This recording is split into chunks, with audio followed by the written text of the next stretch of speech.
2 defeats in 2 games, and here come Liverpool into town.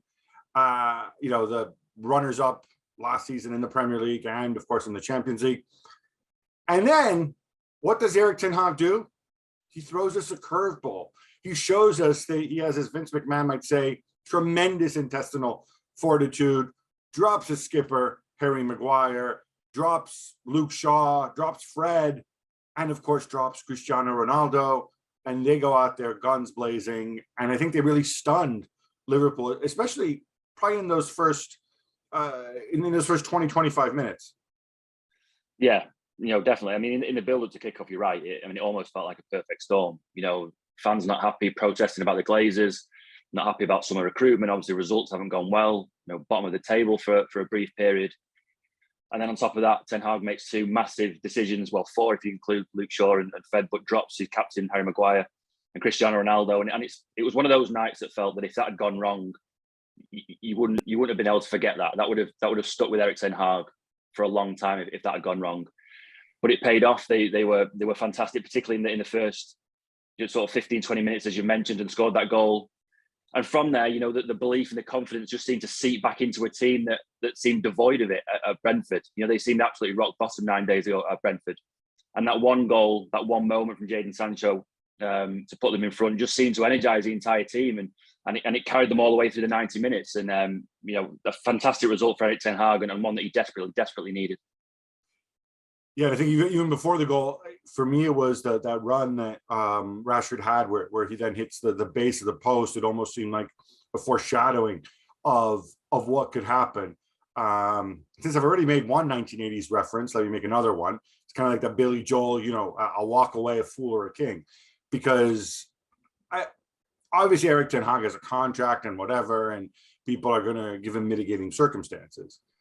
But if you drop Maguire and Cristiano Ronaldo, you and I are going to be sitting here saying, at least me, I'm just speaking for myself, right? In a parallel universe where they lose this game, I'm not even going to question the Cristiano Ronaldo thing so much because I accept it, longer term saying, and you're brave and whatever. But for me, it's the Maguire thing, because you named him captain a month ago, right? And so if you drop him, leaving aside all his limitations and all his issues, that really blows up badly in your face. And I think that's when maybe United start asking, well, Erik, what's going on here? So full credit to him. He got them in their right frame of mind. I want to ask you, I'm going to try to do this into 2 bits here because we're going to talk in a bit about Liverpool's deficiencies. But, last night I was on the FC show and we got into talking a lot about, everything that went wrong with Liverpool. And I kind of want to be positive about everything that went right with United first, because there's a lot to talk about with Liverpool as well. But Rashford and Sancho, Rashford especially, can you talk a bit about him? Because he's in a contract year. He's received so much criticism. Some of it saying your stuff off the pitch is influencing your football. I think that's probably nonsense, but there's no question that he's been poor. He's been very poor relative to where he was over the last 2 seasons. Mark Ogden might say over the last 3 seasons. Did you see this coming? Did you see this coming that, Rashford, can you talk to me? He's Mancunian, like you. Was there any sense that, he's going to respond to this? He's going to buckle down. What's different? I mean, I don't think I saw it coming last night, particularly. The talk in the summer with him was that he had finally been given a proper break. His people have talked a lot about him carrying lots of injuries over the last sort of 18 months, 2 years, not really having a break, always going off with England during international breaks and just never really having a period where he was able to rest his body. The talk in the summer was that he finally had that, that he'd finally gone away, he'd had a holiday, he had a break, his body was refreshed, he wasn't carrying injuries anymore, and that this really was going to be the season where we saw that player that burst onto the scene under Louis van Gaal. But ultimately, the first 2 games, that didn't happen. And the question mark started circling again that, maybe it isn't an issue of his body or rest. Maybe he's just not ever going to be the same player. Maybe the potential that we all saw isn't ever going to be realised. And I think last night against Liverpool, he showed that there is still a chance for him to be the player that we all thought that he would be when he came onto the scene at 18. He's still got all that raw ability, that technical ability. He can beat players. He's quick. when he doesn't have too much time to think about it, he's a good finisher. And last night you saw all that come together. The problem with Marcus Rashford is that he needs consistency. He needs to put it together again and again and again. And people will watch him when United turn up at Southampton at the weekend and expect him to do it. And the problem that he's had over the last sort of 18 months, 2 years, is that he hasn't been able to do that game after game. We all know that he's desperate to get in that England squad for Qatar. He's not in the England squad right now. And even the talk sort of before the game last night with some of the England guys was that he would struggle to get in even if he played particularly well. So he needs a run of form. And he needs, I don't think it's a case of him buckling down. I think it's just a case of him regaining some of that confidence. He is a confidence player, and hopefully, presumably, a goal against Liverpool in a massive game will give him that confidence. But we need to see that at Southampton at the weekend. He has yet to extend his contract with United, which means he becomes a free agent in June. I was trying to figure out from United's perspective, why they wouldn't have made a decision on him, because obviously, as you say, if he has a tremendous season, he can leave on a free, and then United are left kind of screwed. If you don't believe in him anymore, maybe you try to sell him, get something back before that. Is it just a case? My indication was that Rashford is such a United guy through and through that he would have said no to leaving before, despite all the talks. And that, he'd love a new contract, but he's not going to go and use free agency to go and try to bleed the club or whatever. If he has a great year and he gets a new deal, he's happy to stay. Is that your understanding? Yeah, I mean, anywhere else, I guess is what I'm driving at. Well, I mean, yes and no. I mean, you're right in that you say that he is Manchester through and through, and he's a United fan, and if he can have success as a footballer, he would want to do it at Man United. I mean, he's still got an option on his contract, so United could trigger that and keep him until 2024 anyway. So it's not as panicked as maybe some fans think. I think that it's interesting with Rashford is that you talk about him being a Manchester guy, and he is, and he wants to play well for Man United, but that his form had sunk to such a point where there was talk around him that maybe he just needed to change the scenery. We see that with players all the time, and you get to a point with a club, and it's just not going to work out at that club. You need to change the scenery. You need a fresh set of teammates, maybe a new manager, a new coach to get the best out of you. And his form had dipped so much that his people around him were talking like that. And that's why that PSG thing that came out a few weeks ago wasn't entirely dismissed straight away, because there is a feeling around him, or there was, that maybe he does need a fresh start somewhere else. I don't think that's his ideal. I think the ideal for him is that, he comes to the table with Man United and he agrees a new sort of 4 or 5 year deal, and he's here for the rest of his life. And he's successful here. He wins Premier League titles. He wins the Champions League at Old Trafford. But he's also very ambitious. He wants the best out of his career. And I wouldn't be surprised if this drags on and on and on. I wouldn't be surprised if he started to take seriously offers from other clubs. As I say, his ideal would be to stay at Manchester United. But sometimes in football that's not possible. You were with United throughout the preseason. You traveled out to the Far East. I'm sure you got a bazillion air miles. I want to ask about Tyrell Malacia, because obviously we saw him earlier. I wasn't impressed when he came on. I thought it was a bit of a leap. But obviously he had a very, very good game last night. And the reaction, you go on social media, people are like, oh, we never want to see Shaw and Maguire ever again, blah, blah, blah. That's not going to happen, is it? I mean, Malacia still has to show that he can be a starter. Do you think it's going to be more of Tyrell Malacia offered a good matchup in this game because he's probably quicker than Shaw, but it's not as if he's an automatic starter now? No, and out of everything last night, that was the thing that surprised me the most, that Ten Hag picked Malacia. I watched him on tour and I thought, he's a young guy, he's starting in a new league, very, very raw. Obviously has got potential to be very, very good, but probably not ready just yet. And I was very, very surprised that he got thrown in against Liverpool, which shows exactly why Ten Hag is a manager and I'm not, because he was fantastic. I was worried before kickoff about him against Mo Salah. I thought that Salah would be too clever for him. His movement would be too clever. And really, Malacia did a fantastic job. There aren't many defenders that keep Mo Salah quiet like that for the majority of the 90 minutes. I think you're right. I don't think that he's ready to be a starter every week. And I think it's far too premature to say we're never going to see Luke Shaw again, or we're never going to see Harry Maguire. I think really the way that Ten Hag will manage Malacia is that he will bring him in, maybe a couple of games, bring him out again. Shaw will come in, and then we may see Malacia sort of later down the line. I still think he's learning. I think it's quite evident that he's still got quite a lot to learn, in terms of playing Premier League football and playing at a club the size of Man United. And Ten Hag will have to manage him quite carefully, because it will be the easy option now is just to say, that was great, you played well against Liverpool, we're just keeping you in now. And sometimes that kind of decision doesn't really work out. I think with him that it may be a case this season in particular that we see him for a couple of games, they take him out and Luke Shaw comes back in, because Luke has had a difficult time, like all Man United players over the last sort of year, 18 months, but he's still a very good footballer. He's still a very good left back. We saw that at the Euros with England. And Ten Hag will have to get him back to that level, because it's a long season. Tyrone Malacia can't play 60 games this season. All right, I purposely avoided bringing this up until now to make people watch till this point, hopefully. Cristiano Ronaldo. So there's a couple elements to this. One, I think it's pretty clear, interrupt me if you disagree, that he dropped Cristiano for this game because he said, all right, Liverpool, we want to press, we want to, when we can, maybe press deeper, open up that space behind and try to hit on the counter. Obviously, Cristiano's not going to be a part of that. And again, the attitude of some, including some on the show last night, was like, oh, great, we don't need to see Cristiano again, let him go.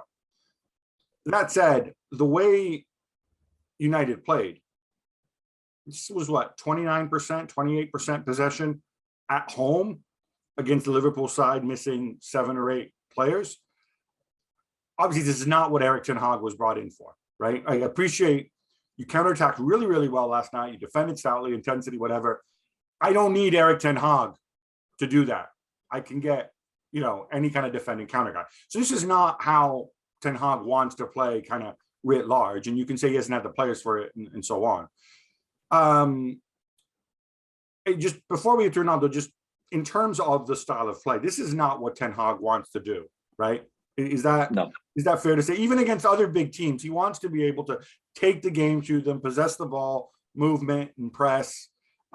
It's just a process. And right now, last night, the 3 points are more important.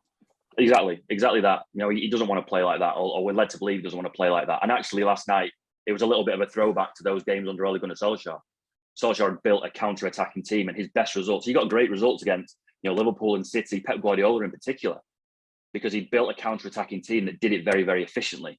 And we saw that last night. The 2 players you scored, Rashford and Sancho, are built to play counter-attacking football, and it worked a treat.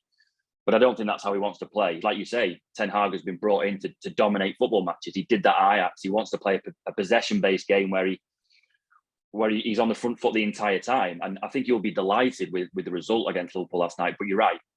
I think if United are still playing that way in a year's time, he will be unhappy, because he won't have succeeded in introducing the style of play that he wants to introduce at Old Trafford.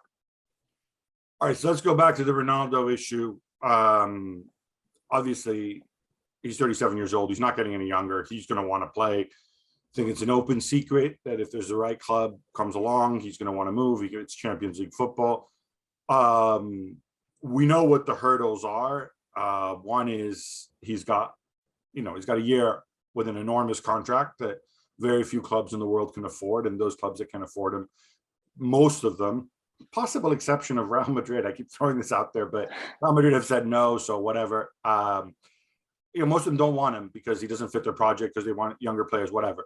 And I'm also led to believe that United, for now at least, also want a transfer fee, a small transfer fee, but they want a transfer fee. So, okay. Would you think United would be prepared to not ask for a transfer fee and maybe even give him some money so that he can take a pay cut and go play somewhere else? Are United prepared to do that? Do you think Ten Hag wants United to do that? You threw in the curveball right at the end. I think if it's up to Ten Hag, I don't think Ten Hag would mind that much if that was situation occurred.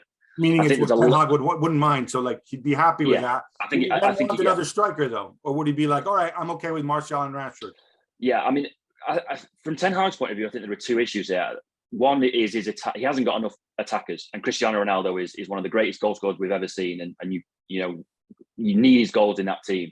The other side of this is that clearly he wants to leave, And if he wants to leave and it's becoming a problem within the dressing room that you've got a guy who's not pulling in the same direction, that he's making it known to everyone that he wants to go, that maybe then it's better for the dressing room that he moves on. I think ideally, Ten Hag would like a committed, happy Ronaldo, but using him as more of an impact player. And Ronaldo being happy to come on in games or play the odd game, and when he needs to rotate his players. We know that Ronaldo isn't the kind of guy that will settle for that, particularly at 37 when he's trying to eke every last goal out of his career. Well, would you be happy with that? I'm going to ask you that because you look more like Cristiano Ronaldo than I do, let's face it, right? And you're closer in age to Cristiano Ronaldo than I am. So if you were 37, the clock was ticking, and the manager say, hey, look, I love for you to be here, but I want you to be the guy who plays against Southampton, the guy who comes off the bench, maybe some Carabao Cup. You'll still play a lot of minutes. You'll still score 20 goals because we play a lot of rubbish teams. And of course, there's no Champions League. Would you want that? Or would you say, you know what? I'm out of here. Yeah. And totally. I'll go somewhere else. Totally. And I can understand Cristiano's point of view in all this. He's reaching the end of what has been a stellar career. And does he want to go and play in the Europa League for a year or maybe 2 years? Well, no. Why would you? He's trying to end his career in the way that it's run all the way through. He wants to play in the Champions League. We know he's a guy that looks at records. He wants to break goal scoring records. He wants to be the top scorer in the Champions League. He wants to win more trophies. I don't blame him. I really don't blame him. The issue is that he signed the contract. He signed a contract for 2 years. Ultimately, if they can't find a buyer for him, he has to stay. And I think if he has to stay, then he has to be committed and he has to be in the right frame of mind. I think that's the main issue that Ten Hag has, is that he's a guy that's all about the dressing room. He's all about unity within the group. And if there's one guy that's not doing that I think that maybe he feels that, maybe it's best to move on. The flip side of this is that you've got Man United, you've got the Glazers, and you've got Richard Arnold, who have got this commercial behemoth, who they were so happy to bring to the club, who brings in so much money and so much attention to the club. Are they thinking of it in a different way? Well, yeah, possibly, because they don't want to lose him. He's a brand all on his own. And I think, I don't want to say there's tension there between the two sides of that, but I think they're on different sides of the coin when it comes to Ronaldo. And I think we're only going to find out what happens the day after the transfer window, because it's going to just drag now until deadline day. All right, final question on United, just because as of right now, I don't think anything's happened unless there's something I don't know, but he has been strongly linked. He was dropped at the weekend when Ajax played Sparta Rotterdam. I'm talking about Antony, of course. We don't know, as we record this, we don't know if the deal's going to go through. We do know that United are working on it. So are you on board with the idea that they need another winger? Because I know that people brought this whole fluid front three nonsense, but Antony has, last season he played, the numbers show this, he played as a right winger the whole time. Is the idea Antony, Rashford, Sancho, something like that, or Antony, Martial, Sancho? Is this what he's driving at?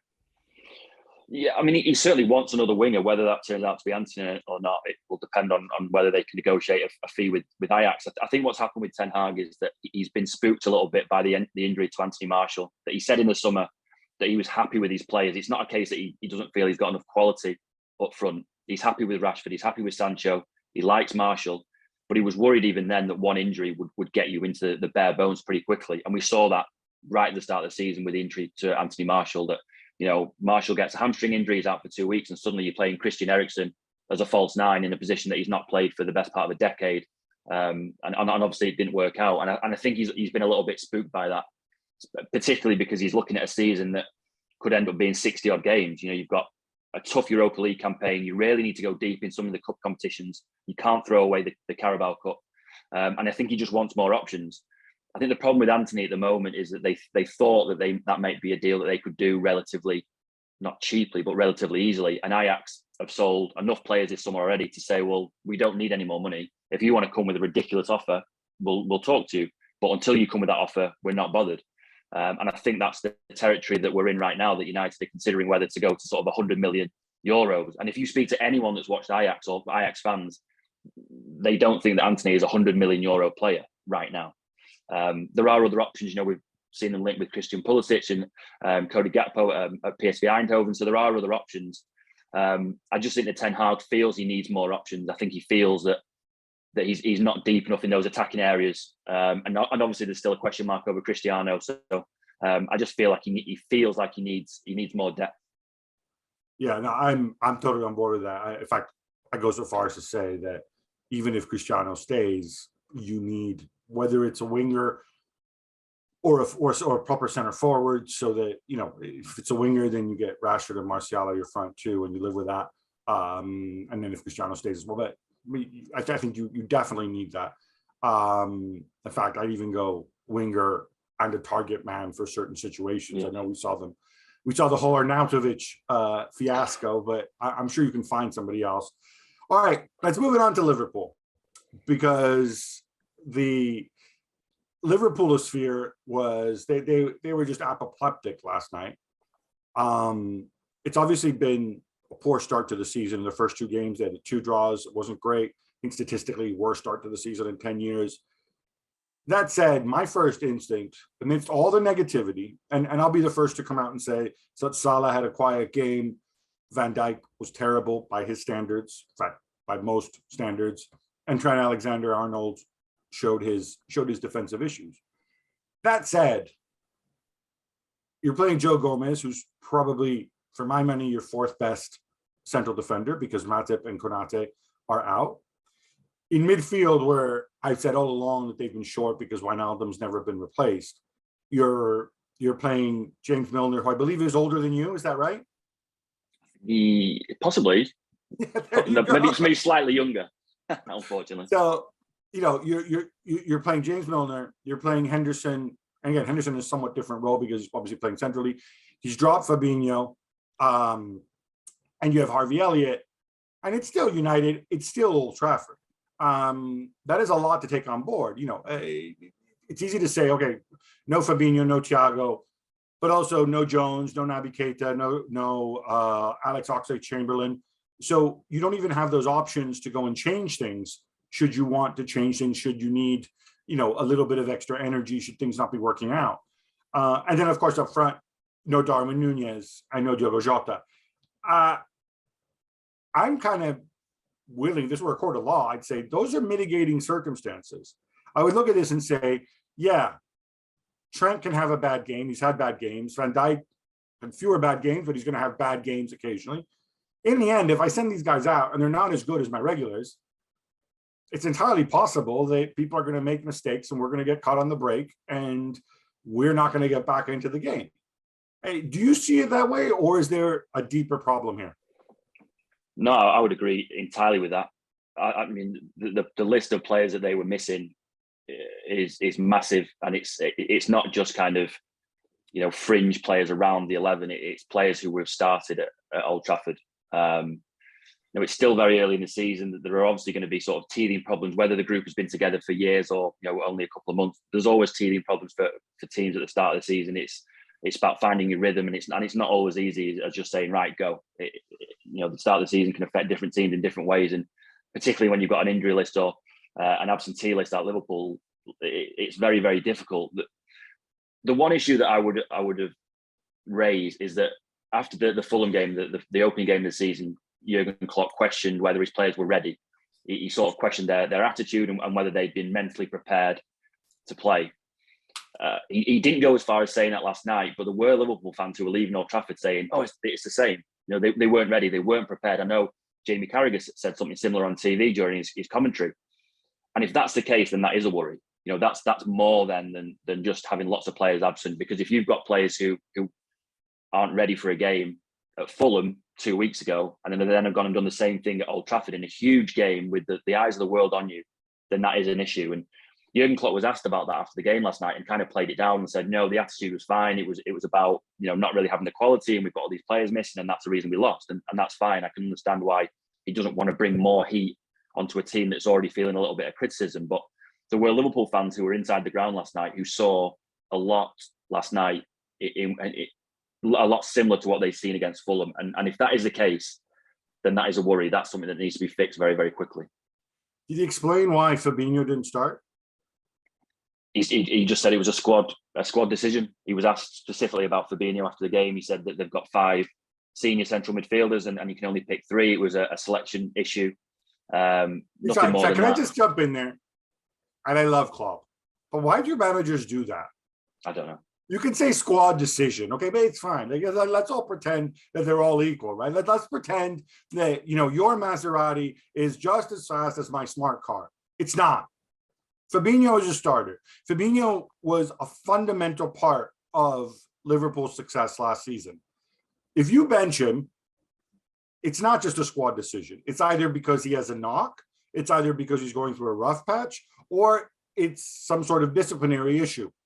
It's not like you're doing, oh, look, I'm going to be so tactically clever. I'll move Henderson into the middle and I'll put Milner at age 37 to go and run around and help Trent on the wing, chasing down Alanga or Rashford or whatever. I mean, it doesn't make any sense. So there has to, do you agree that there has to be, I mean, I'm not just creating speculation here, but like, it can't just be, I think maybe he didn't train well. I don't know, but it's got to be something. And United, heading into that game last night, United were worried about the midfield area in particular, that they were so worried about it that in the lead up, the week before when they were preparing for it, Ten Hag had tried to have Lisandro Martinez in midfield because he was worried about not having enough steel in midfield, particularly because of the type of player Fabinho is. And it will have given United, United will have known who couldn't play. They will have known who was injured, who was suspended. But when Ten Hag was looking at how Liverpool would line up, he would have had Fabinho in that team. And when the team sheets came through an hour before kickoff, he will have been delighted that Fabinho isn't in that team. And that says everything about Klopp's selection. If you're making a decision that is making the other manager happy, then you kind of got to think that that's the wrong decision. And it just didn't work. United, they had a midfield of McTominay, Eriksen and Fernandez. The midfield was awful against Brentford. It was the worst area of the pitch. And then somehow they managed to go up against Liverpool and get the better of them in such a key area of the park. I know they didn't have a lot of possession, but they did enough to to break things up, to stop them creating. And not playing Fabinho was one of the key reasons for that. Jurgen Klopp is never going to come to you and I or the media and go, yeah, I got that wrong, ever, because he's not that kind of guy. I just wonder whether he's woken up this morning and gone, oh, I wish I'd made a different decision there. Another Liverpool point, obviously we saw with no Jota and then Darwin Núñez suspended, we saw Roberto Firmino at center forward. We know he's not a traditional center forward. He's somebody who likes to drop off, who likes to create for other people. He had a really difficult time last night. Were you a bit surprised? I would have expected him, especially in a game like this, to drop further back into the midfield, and maybe, since Diaz was coming inside a lot and kind of free up those spaces. That didn't really happen. Is he just out of form? Did United defend him well? Obviously, Lisandro against Firmino is a good matchup for United.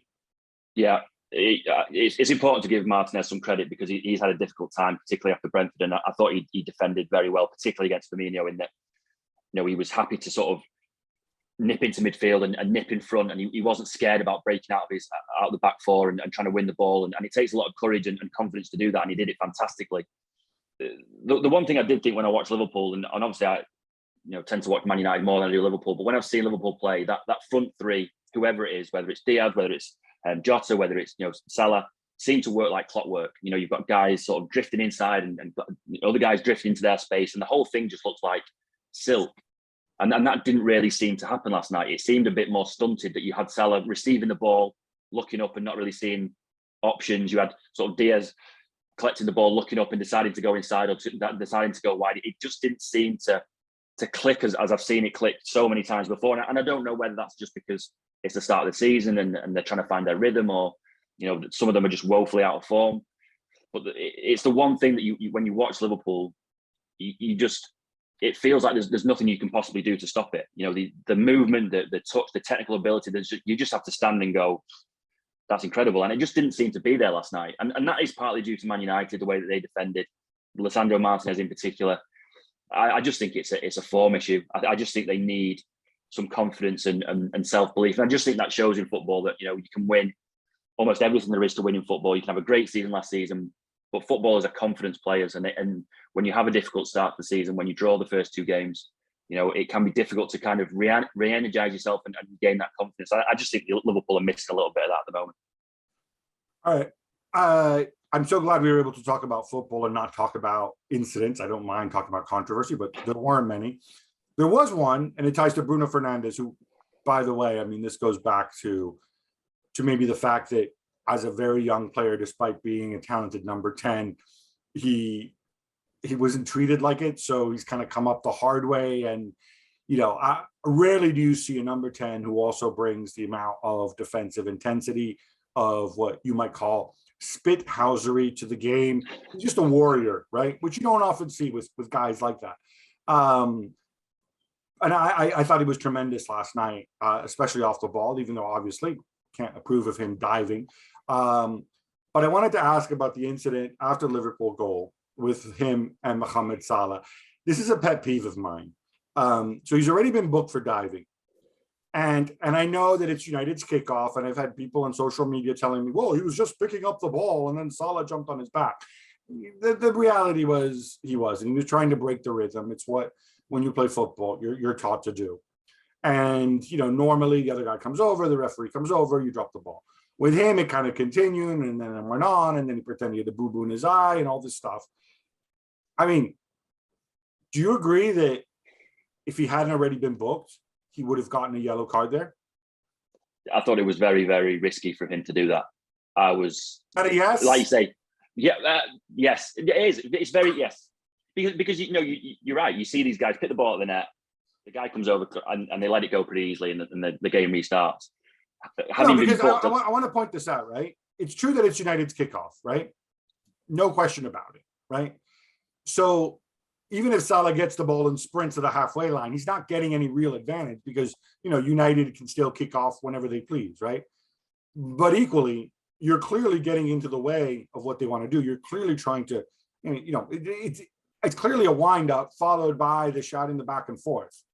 And I don't know when the last time I've seen a player get a second yellow for time wasting. It just doesn't really happen. So you would have booked him, would you? Yeah, because I saw on social media last night that there is a specific rule about delaying restarts. There is a rule that it's a yellow card offence. As I say, I thought it was a massive risk from Bruno because Liverpool at that point were in the ascendancy. They just scored. Their fans are up, their players are up. If United had gone down to 10 men, that makes those last sort of 5-6 minutes completely different. United having to deal with balls getting thrown into the box and having to defend a 1-goal lead. So yeah, I thought it was a massive risk, but I think that's just Bruno. Even Jurgen Klopp said afterwards that Bruno is a type of player who needs that edge. He needs that edge to play well. And I just think, as I say, it was a massive risk for him to do that. I just thought that he maybe got consumed by the time at the point at which the game had found itself. But yeah, a straight answer to your question, yes, I would have booked him. It just struck me that if you want to go and you want to break the opposition rhythm and waste time, sure, you said, go ahead, Mo. Pick up the ball, sprint to the halfway line, put it down, and then I might just feel a twinge in my calf and fall to the ground, and I'll just delay kickoff that way. Or, there's different ways. There's many different ways to do it. Doing it with a physical altercation and then arguing with the referee and whatever, it does put you at risk, but equally, and, as good as Michael Oliver is, I don't like those common sense decisions like, oh, no, I don't want to send them off and spoil the game. But, you're not doing anything. You're just applying the rules, and it's risky. And especially in Europe, I don't think it's something that United fans will want Bruno Fernandez to do, to take chances like that. But Rob, I think we've broken the game down as best we can. Thanks so much for your time. Thanks, Gab. Thanks so much for watching ESPN on YouTube. And for more sports highlights and analysis, be sure to download the ESPN app. And for premium content and live streaming, subscribe to ESPN Plus.